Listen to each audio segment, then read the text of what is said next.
नमस्कार। Covid OPD में बहुत स्वागत है आपका। मैं हूं आपके साथ रंजना सिंह राठौर। कोरोना की रफ्तार मध्य प्रदेश और छत्तीसगढ़ में कम हो रही है। राज्य में अनलॉक की प्रक्रिया भी लगातार जारी है। हालांकि सरकारें अभी भी सावधानी बरतने की अपील कर रही हैं। ऐसे में इंडिया न्यूज ने ओपीडी की शुरुआत की पहल की है, जिसके तहत आप घर बैठे डॉक्टर से बातचीत कर सकते हैं और डॉक्टर से कोरोना के संक्रमण के बचाव को लेकर भी सलाह ले सकते हैं। आज हमारे साथ डॉक्टर निधि दीक्षित जुड़ी हैं, जो आपके सभी सवालों का जवाब देंगी। बहुत स्वागत है डॉक्टर साहब आपका इंडिया न्यूज मध्य प्रदेश छत्तीसगढ़ के ओपीडी में।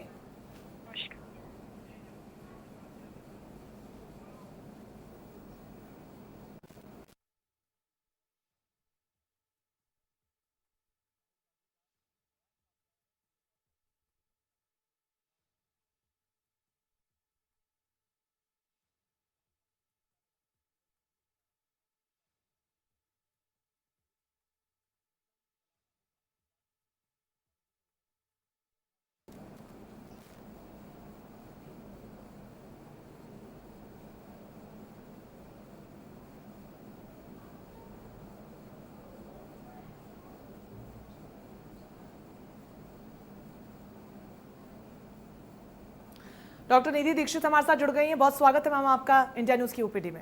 नमस्कार। पहला सवाल मैं आपसे यूं ही पूछना चाहूंगी, क्योंकि बहुत ज्यादा जरूरी होता है जब हम अपनी जो बेसिक लाइफ थी उसमें वापस से लौट आए हैं, क्योंकि संक्रमण की जो दर है वो कम होती हुई नजर आ रही है। ऐसे में यहां से आप हमारे दर्शकों को कैसे एड्रेस करना चाहेंगी, क्या एडवाइस देना चाहेंगी, क्योंकि लोग एक बार फिर से लापरवाह न हो जाएं? बिल्कुल ठीक। लोग अभी आप देख सकते हैं जनता पूरी तरह लापरवाह हो रही है। हम खुद भी ऑब्जर्व कर रहे हैं ये चीज। इसीलिए सबसे यही अपील करना चाहते हैं, जैसे जो गवर्नमेंट ऑफ इंडिया भी बोल रही है कि आप अभी कोई भी लापरवाही ना करें। और अभी हम लोगों को सबसे ज्यादा जरूरत है सतर्क रहने की। खतरा पूरी तरह से टला नहीं है। मास्क लगाएं, सोशल डिस्टेंसिंग करें, सोशल डिस्टेंसिंग के नियमों का पालन करें और अपने हाथ धोएं। जो नॉर्मल सैनिटाइजेशन प्रोसेसेस हैं वो आप जैसे फॉलो करते थे वैसे ही अभी तक भी हमें फॉलो करना है। जी बिल्कुल, बहुत ज़्यादा ज़रूरी है कि तमाम गाइडलाइंस का पालन किया जाए। लेकिन इन सब के बीच जिस तरीके से लगातार अब मॉनसून भी दस्तक दे चुका है डॉक्टर साहब, ऐसे में किस तरीके से क्या खाएं क्या ना खाएं, किस तरीके से अपनी दिनचर्या को रखें, क्योंकि एक तरफ तो कोरोना महामारी अभी जड़ से खत्म नहीं हुई, फिर मॉनसूनी जो बीमारियां होती है वो भी पैर पसारने का खतरा लगातार बना रहता है। जी तो उसमें यही है, हमें इम्यूनिटी बढ़ाना जो है वो एक दिन या 2 दिन की चीज नहीं है। ये एक नॉर्मल कांस्टेंट प्रोसेस है। धीमी प्रक्रिया है। तो इसीलिए हम लोग अपनी बैलेंस डाइट, संतुलित आहार, अपना जो प्रॉपर हाइजीन के साथ जो हम अपना खान पान का ध्यान रखें। पानी, जो हम हमेशा बोलते हैं कि हाइड्रेशन का बहुत ध्यान रखें, पानी बहुत पिए, क्योंकि अभी जो है अधिकतर शहरों में, अधिकतर जगहों पे जो उमस या ह्यूमिडिटी जो है काफी ज्यादा है। तो इस टाइम पे हमारा जो वाटर लॉस है बॉडी का वो बहुत ज्यादा होता है, पसीना बहुत ज्यादा आता है। तो इसलिए पानी की कमी नहीं होनी चाहिए, शरीर में भरपूर पानी होना चाहिए। इसलिए पानी खूब पिए और मौसमी फलों का सेवन करें, अपना संतुलित आहार लें। बिल्कुल, जिस तरीके से कोरोना को लेकर भी अभी तक भी लोगों के जहन में डर बना हुआ है, ऐसे में डेल्टा वेरिएंट को लेकर लगातार जो खबरें सामने आ रही थी वो अपने आप में भयावह रही। अब डेल्टा प्लस वेरिएंट को लेकर भी लगातार खबरें सामने आ रही है, उसको लेकर विस्तार से थोड़ा हमारे दर्शकों को बताएं। देखिए, जो भी ये वेरिएंट है इनकी संक्रामकता बताई गई है वो ज्यादा है, पर आम जनता के लिए वो जानना ज्यादा जरूरी नहीं है। जानना ये ज्यादा जरूरी है कि कोई भी वेरिएंट हो, हमारी तरफ से हमें कोई लापरवाही नहीं करनी है। अगर संक्रामकता ज्यादा है नहीं है, उसके लिए भी मास्क आप लगाएं, 100% मास्क का इस्तेमाल करें, बिना मास्क के कहीं भी ना जाए, बेवजह कहीं भी ना जाए। सोशल गैदरिंग जो आजकल हम देख रहे हैं, जैसे अनलॉक हुआ है पूरा हमारा देश, तो आप देखें कि धीरे धीरे सोशल गैदरिंग बढ़ गई हैं, लोगों का भीड़ में जाना ये थोड़ा सा कॉमन हो गया है। उस चीज को हमको अवॉइड करना चाहिए। मास्क, सोशल डिस्टेंसिंग का जो नियम है उनको बिल्कुल 100% फॉलो करें। हम बहुत हद तक इस चीज को रोक सकते हैं। एंड जैसा कि हम पहले भी बोलते आए हैं, वैक्सीनेशन अब तो हमारी गवर्नमेंट ऑफ इंडिया का एक बहुत ही सराहनीय कदम है। अब जो इन्होंने वैक्सीनेशन महाअभियान जो चालू किया है उसके तहत मैक्सिमम लोगों को वैक्सीनेशन लेना है। तो हम सब लोग कोई डरे नहीं, टीका पूरी तरह सुरक्षित है। 100% वैक्सीनेशन करवाइए। जो भी एलिजिबल कैंडिडेट हैं 18 प्लस, उन सबको वैक्सीनेशन लेना चाहिए। बिल्कुल, वैक्सीनेशन बहुत ज़्यादा महत्वपूर्ण है और इसी से जुड़ा मैं अगला सवाल भी आपसे लेना चाहूँगी कि अगर एक डोज़ हमने लगवा ली है और दूसरे डोज़ के बाद कोविड हो जाता है, तो चूंकि रिकवर हो रहे हैं, नेगेटिव लोग हो रहे हैं, तो ऐसे में एंटीबॉडी स्वाभाविक है कि बॉडी में डेवलप होगी। तो दूसरी जी, डोज़ लेना क्या तब भी अनिवार्य होता है? बिल्कुल 100% अनिवार्य है। कोरोना इन्फेक्शन अपने आप में एंटीबॉडीज आपको प्रदान करता है, पर सेकेंड डोज लगा देने से वो बूस्टर इफेक्ट है। लेकिन उसका फर्स्ट आपको जब भी ऐसा गवर्नमेंट ऑफ इंडिया की गाइडलाइंस है कि अगर आपको कोविड हुआ है तो उसके 4 से 8 हफ्ते का आप गैप रखिए, तो उससे जो सेकेंड डोज की जो इफेक्टिवनेस है, एफिकेसी है वैक्सीन की, वो अच्छी होती है। तो आप 4 to 8 वीक्स के गैप में सेकेंड डोज जरूर लें। बिल्कुल, दोनों डोज़ों को लेकर जिस तरीके से खबरें भी सामने आ रही कि इनका जो असर है वो 5 से 6 महीने तक रहेगा, क्या उसको लेकर किसी प्रकार की पुष्टि हुई है? रिसर्च ऐसा कहती है कि 3 मंथ्स तक तो हम लोगों ने देखा है, उसके बाद भी एंटीबॉडी टाइटर लो हुए हैं। लेकिन उसमें भी उन्होंने कुछ रिसर्च ने ऐसा बोला है कि इट इज प्रोटेक्टिव, ये हमको फिर भी प्रतिरोधक क्षमता देता है। तो इसीलिए अभी 100% इसके बारे में शोध नहीं हुआ है, लेकिन जो रिसर्च कहती है वो 3 मंथ्स तक तो एटलीस्ट है। बूस्टर डोजेस के ऊपर काम हो रहा है, तो अभी तक तो हम लोगों की गवर्नमेंट ऑफ इंडिया ने 2 डोजेस फॉर वैक्सीनेशन अलाउ किए हुए हैं। बिल्कुल, और दोनों डोज लेने के बाद क्या किसी और वैक्सीन को भी लगवाया जा सकता है, क्योंकि उसको लेकर भी लगातार दर्शक सवाल पूछते हैं? देखिए, दूसरे वैक्सीन को लेके ये है कि जो लाइव वैक्सीन होते हैं उनमें कुछ गैप हम लोग जो है 4 to 8 वीक्स का गैप लेके हम लगा सकते हैं। बाकी कोई डोज वैक्सीन को लेके कोई इंटरेक्शन नहीं है। जो नॉर्मल हमारे जो लंग्स के जो डिजीजेस होते हैं, जैसे सीओपीडी, अस्थमा है, इसमें हम लोग इन्फ्लुएंजा और न्यूमोकोकल वैक्सीन की सलाह देते हैं। जी। वो एज यूजुअल जो उनके शेड्यूल टाइम है उनको लगाएं, और बस कोविड वैक्सीन और उनके बीच में 4 to 8 वीक्स का गैप रखना है। क्या गर्भवती महिलाएं भी डॉक्टर निधि वैक्सीन ले सकती हैं? जी हाँ, उसके लिए सब्जेक्टिव गाइडलाइन है। मतलब अगर आप कंसेंट दे, कंपल्सरीली नहीं है। लैक्टेटिंग जो महिलाएं स्तनपान कराती हैं उनके लिए गाइडलाइन गवर्नमेंट ऑफ इंडिया ने जारी की है कि वो सुरक्षित है, वो लगाई जा सकती है, उनमें कोई वो नहीं है।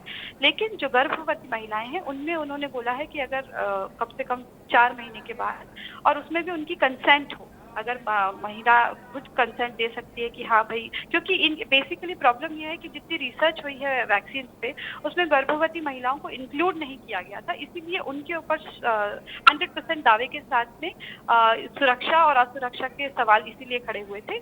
इसलिए विद कंसेंट आप लगवा सकते हैं। बिल्कुल डॉक्टर नीति, ऐसे में जो बुजुर्ग हैं उनको बहुत ज़्यादा ज़रूरी है कि वो कम से कम वैक्सीन ज़रूर है, लेकिन किसी में पहले से डायबिटीज़ की अगर समस्या है, ब्लड प्रेशर को लेकर समस्या है, या किसी प्रकार का मेडिसिन का कोर्स पहले से चल रहा है, तो क्या उनके लिए भी वैक्सीन लेना सेफ है? क्योंकि उनकी तरफ से लगातार ये सवाल कॉमन ये सामने आता रहा है। 100% इन लोगों को, ये हाई रिस्क ग्रुप्स के अंदर आते हैं, जो डायबिटिक पेशेंट्स हैं, जो हार्ट पेशेंट्स हैं, या जो कोई लंग्स की जिनको पहले से बीमारी है, कैंसर पेशेंट्स हैं। इवन कैंसर पेशेंट्स भी बहुत कि हम ऑलरेडी कैंसर पेशेंट्स हैं, तो क्या हमें बिल्कुल वैक्सीन लेना है? किन लोगों को वैक्सीन नहीं लेना, वो मैं आज आपको जरूर थोड़ा सा क्लियर करती हूँ। जिन्हें पहले किसी टीके से एलर्जी हुई है, या बहुत सिवियर एनाफाइलेक्सिस जिसे हम कहते हैं, किसी ड्रग को लेके, किसी पहले कभी वैक्सीन लगाने के बाद किसी से एनाफाइलेक्सिस या सिवियर एलर्जी रिएक्शन हुई है, उन मरीजों को, जिन्हें अभी एक्टिव कोविड है, मतलब जिनको कोरोना की बीमारी अभी है, जिनके आरटी-पीसीआर अभी पॉजिटिव है, विद इन 2 वीक्स का जो उनका पीरियड रहता है वो एक्टिव बीमारी में है, उन लोगों को वैक्सीन नहीं लेना है। अदरवाइज जिनको कोविड हो चुका है, जो पेशेंट कोविड से रिकवर हो चुके हैं, उनको भी, अगर वो एक भी डोज नहीं लिया है तो 3 मंथ्स का गैप है। Government of India says after 3 months you should take vaccine, आपको वैक्सीन लेना चाहिए। और अगर एक डोज ले लिया है तो कोविड रिकवरी के बाद 4 to 8 वीक्स का आपको गैप लेके दूसरा डोज लगवाना चाहिए। बिल्कुल, बहुत ज़्यादा ज़रूरी है कि लोग ये समझें कि वैक्सीन पूरी तरीके से सेफ है और उसे लेना ही चाहिए। ऐसे में जो लोग कोविड पॉजिटिव हुए हैं हाल ही में और नेगेटिव भी हो चुके हैं, उनके लिए क्या डूज और डोंट्स होंगे? क्योंकि लापरवाही तो यहाँ से बिल्कुल भी नहीं बरतनी है, लेकिन चूंकि जिस तरीके के रिपोर्ट्स भी सामने आ रही है, आंकड़े भी सामने आ रहे हैं कि एक बार आप कोविड पॉजिटिव हो जाते हैं और नेगेटिव भी हो जाते हैं, तो उसके तुरंत बाद कम से कम आने वाले 2 से 3 महीने आप पूरी तरीके से सेफ है। तो ये सोचकर कम से कम लोग लापरवाह ना हो, उसके लिए आप क्या सजेशन देना चाहेंगे? देखिए, पूरी तरीके से सेफ है ऐसा बिल्कुल नहीं है। उन्हें भी वही सारे नियम और सारी गाइडलाइंस फॉलो करनी है जो जिनको कोविड नहीं हुआ है वो लोगों को फॉलो करना है। मतलब आपको भी मास्क लगाना है, आपको भी सोशल क्राउडिंग अवॉइड करनी है, सोशल डिस्टेंसिंग का पालन करना है, और आपको भी पूरी हाइजीन, जो पर्सनल हाइजीन, हाथ धोना और बेवजह अपनी नाक और मुंह में हाथ नहीं लगाना अगर आप बाहर है, और जब भी आप घर आए वापस तो अच्छी तरह अपना 20 सेकंड का जो हाथ धोने का प्रोटोकॉल है वो फॉलो करना ही करना है। बिल्कुल, बहुत और ज़्यादा ज़रूरी है कि तमाम इनफैक्ट गाइडलाइंस का पालन किया जाए। जी, डॉक्टर निधि। बिल्कुल, बिल्कुल। यही मैं आपसे बोलना चाह रही थी कि ऐसा बिल्कुल नहीं है कि वो पूरी तरह से सुरक्षित है, क्योंकि री-इन्फेक्शन के केसेज़ भी कॉमन हैं, री-इन्फेक्शन के केसेज़ भी आए हैं, रेयर है पर आए हैं। ऐसा नहीं है कि 0% लोगों को जो जिनको एक बार कोविड हो गया, उनको दोबारा कोविड होने के चांसेस नहीं है, ऐसा बिल्कुल नहीं है। बिल्कुल, तमाम महामारियों के बीच में अब जिस तरीके से कोरोना की दूसरी लहर ने दस्तक दी, तबाही का मंत्र हमने देखा, लोग पहले ही डरे हुए थे और फिर फंगस अब बीच में आ गया। ऐसे में फंगस से बचाव के भी क्या वही तरीके हैं या फिर कोई स्पेशल प्रिकॉशंस है जो हमें लेने की ज़रूरत है? देखिए, सबसे पहले तो ये जानना ज़रूरी है कि जो ये फंगस है, ये आया नहीं है, ये पहले से ही था। जी। पहले से ही बहुत सारे ऐसे नॉट इवन दिस, बहुत सारे ऐसे ऑर्गेनिज़म्स हैं जो एनवायरनमेंट में ऑलरेडी हैं और पहले से भी रहे हैं। उन लोगों को जिनकी इम्यूनिटी कम है, उनमें भी हमने ये रेयर थे। उन लोगों में जिनमें इम्यूनिटी कम है, उन्हीं को ये अटैक करेगा, उन्हीं में ये सिम्पटम्स देगा। अदरवाइज़ जिनकी इम्यूनिटी अच्छी है या जिनको कोई प्रॉब्लम नहीं है, ऑलरेडी इम्यूनो सप्रेस्ड नहीं है, तो उनको कोई इश्यू नहीं है। फिर भी इससे इतना डरने की बात नहीं है, सतर्क रहना बहुत ज़रूरी है। आपको कभी भी जो वार्निंग साइन्स हैं, कभी भी आपको ऐसा लगे कि आपकी आँख या नाक में आपको दर्द है, आँख के आस-पास आँख में लाल होना, नाक में नोज़ बंद रहना, स्टफ़ी रहना, तो इस तरह के या हेडेक होना, इस तरह के सिम्पटम्स अगर आप पोस्ट कोविड एक्सपीरियंस करते हैं, तो आप ज़रूर बिल्कुल अपने तुरंत ही आपके ईएनटी डॉक्टर से आप संपर्क करें, आपके जो भी आपके डॉक्टर हैं उससे कंसल्ट करें और अपना ट्रीटमेंट लीजिए। जितनी जल्दी आप कोई भी चीज़ को ध्यान देंगे, उतना सतर्क रहना बहुत ज़रूरी है, उसमें डरने की कोई बात नहीं है। बिल्कुल, डॉक्टर निधि, खबरें इस तरीके की भी सामने आ रही है कि अगर आपको शरीर पर किसी प्रकार का कट लग जाता है या फिर कोई चोट आपको लग जाती है, तो फंगस के आसानी से शरीर में एंट्री करने को लेकर चांसेस बढ़ जाते हैं। कि कोई भी पैथोजन, देखिए ऐसी बात नहीं है कि कहीं भी कट लग गया छोटा-मोटा और आप डर गए, ऐसा बिल्कुल भी नहीं है।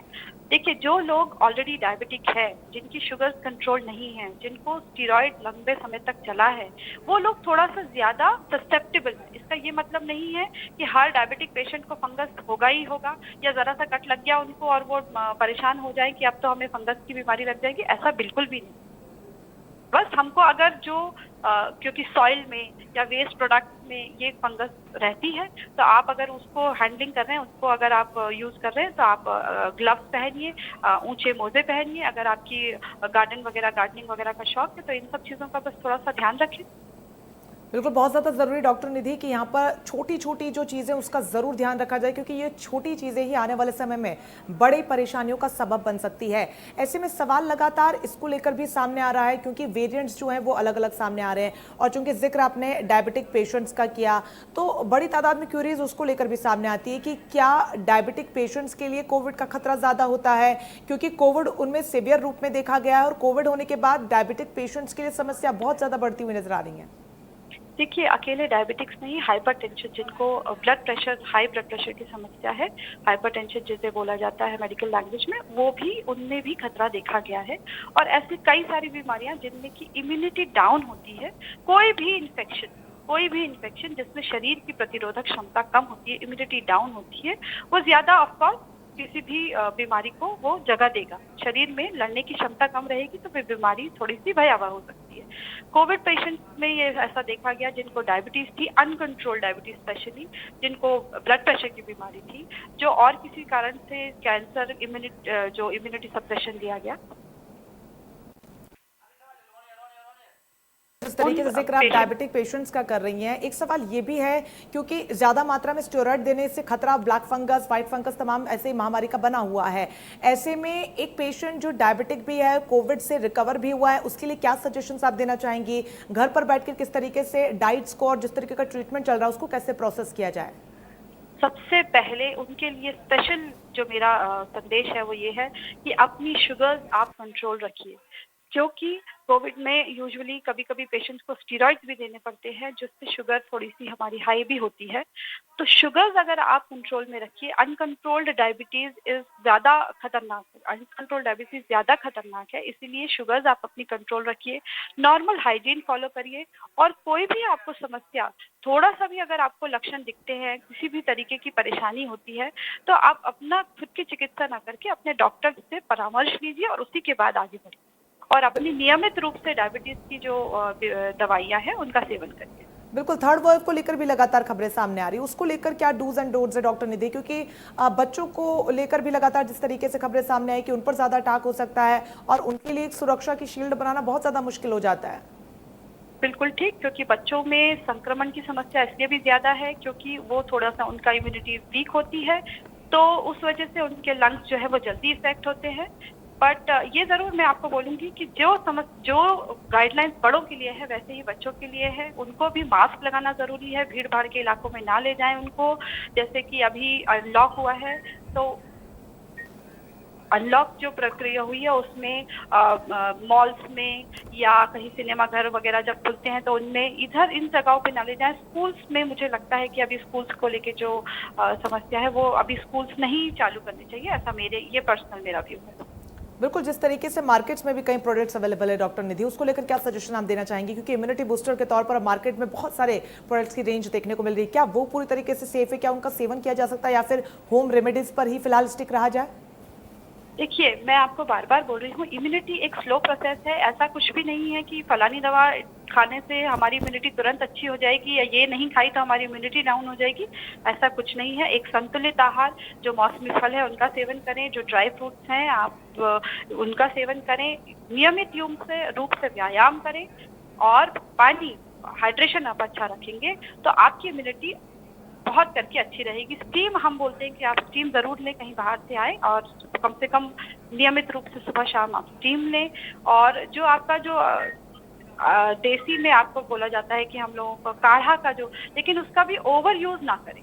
तो काढ़े का भी ओवर यूज मैंने देखा, उससे भी बहुत लोगों को एसिडिटी की समस्या आने लगी। तो इसीलिए जो भी आप उसका रेगुलर संतुलित आहार लें, मौसमी फलों का सेवन करें और व्यायाम, ये आपको मैं कहूंगी कि ये इम्पोर्टेंट है आपके लिए। जी बिल्कुल, ये बहुत ज़्यादा ज़रूरी है। ऐसे में आप बच्चों के लिए माता पिता को क्या सजेशंस आप देना चाहेंगी? क्या उनकी लाइफस्टाइल में भी एक्सरसाइज को इन्वॉल्व करना ज़रूरी है या फिर सिर्फ डाइट से ही उन्हें सुरक्षित रखा जा सकता है?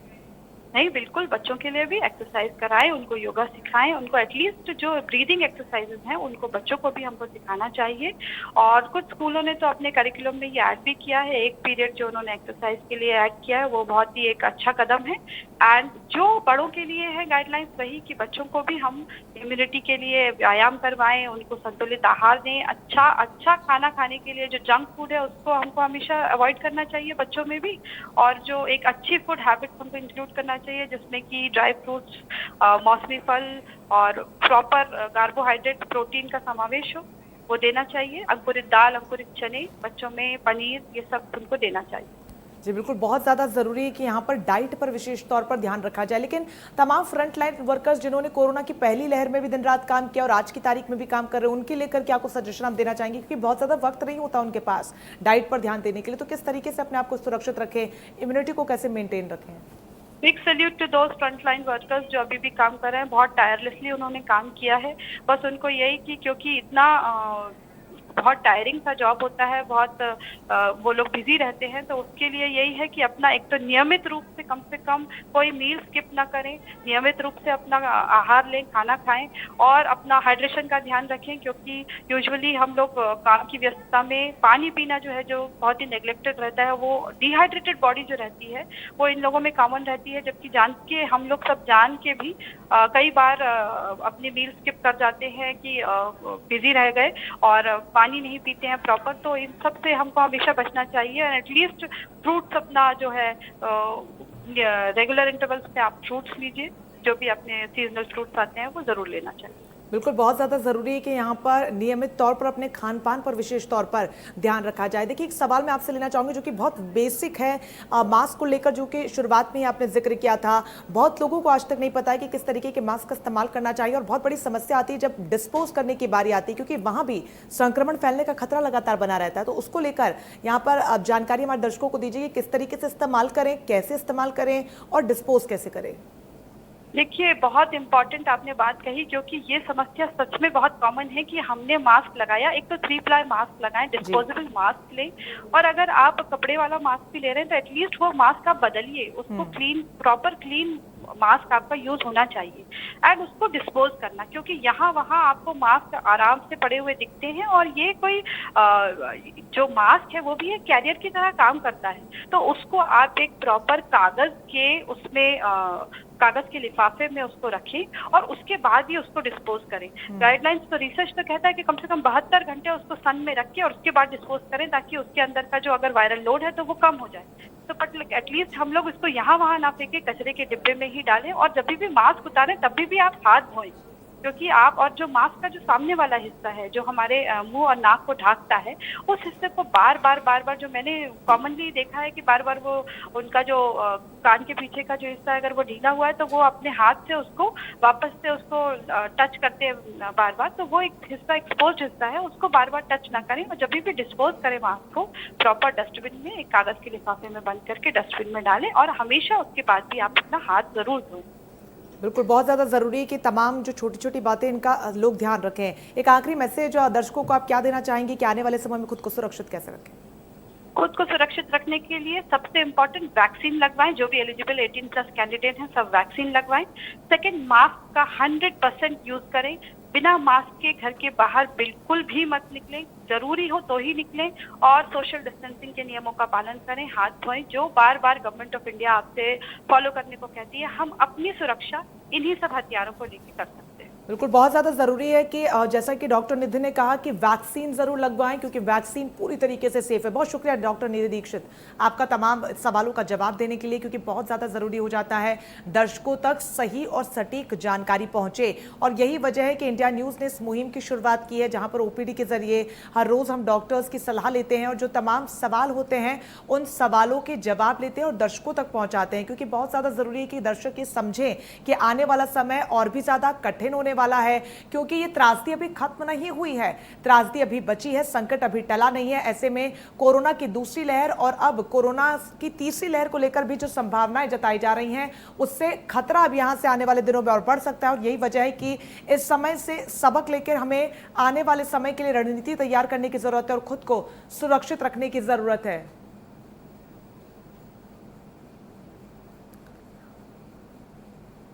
इसी के साथ कोविड ओपीडी में फिलहाल के लिए बस इतना ही। नमस्कार।